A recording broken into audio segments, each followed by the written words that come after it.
Now, currently, that 6-year-old boy is receiving treatment at a medical facility. He is under a temporary detention order. Police say that gun was legally purchased by his mother. Whether or not she'll face charges, they say the facts of the investigation will determine that. What is going on in this home? Grizzly, this is Grizzly 2. Interrogative. Are we clear to use our thermal laws?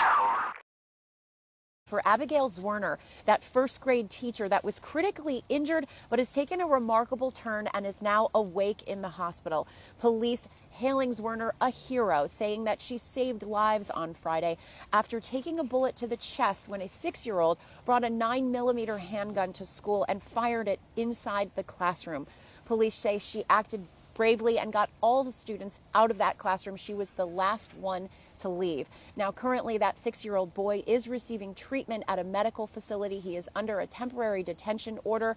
Police say that gun was legally purchased by his mother. Whether or not she'll face charges, they say the facts of the investigation will determine that. As the investigation unfolded.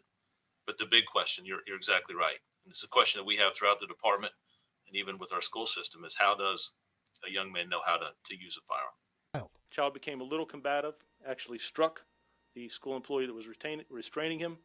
What's up, guys?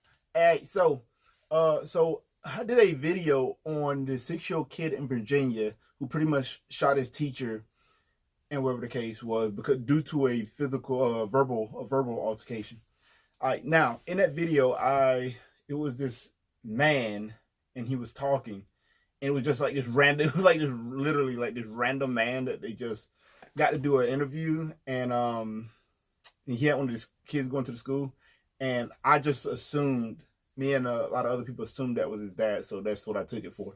However, I do have news on his mom.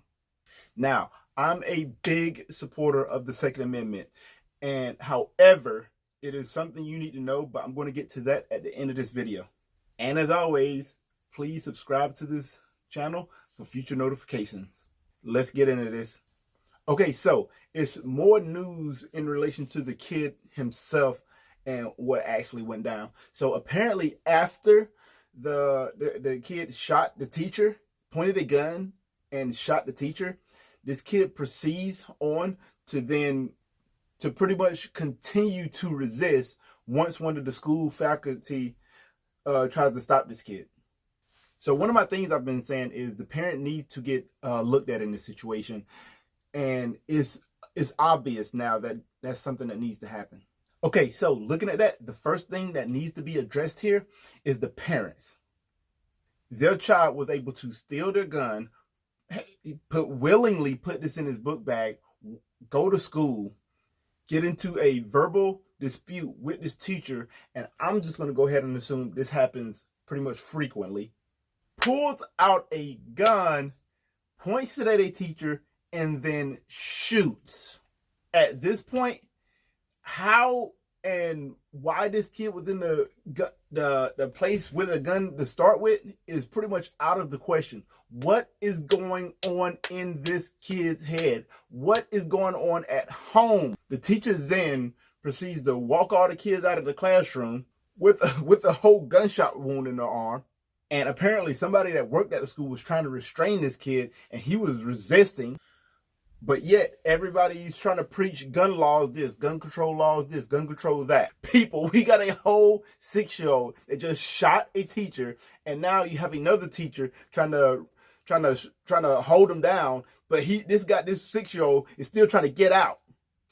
So first and foremost, this is a culture thing, and we need to go ahead and admit that we need to do better. We got kids carrying guns to school and shooting teachers. Another thing that needs to be done, school security. Security needs to be in the school. All right, yeah, they got metal detectors, but apparently they only had one. Okay, so we need to have metal detectors, clear backpacks, and security in the schools. I don't know why we don't have armed security on each wing of every hallway to the school. Not saying that's what specifically would have stopped this situation. However, for school shootings in general, your president and all these other politicians is walking around with armed security everywhere that they go. But yet, We don't have guns protecting the things that we cherish the most. Our kids, people. And lastly, don't just buy a gun without knowing what you're about to get into. It is so many people just buy a gun, just blindly thinking that's all that they're going to need to be able to defend themselves.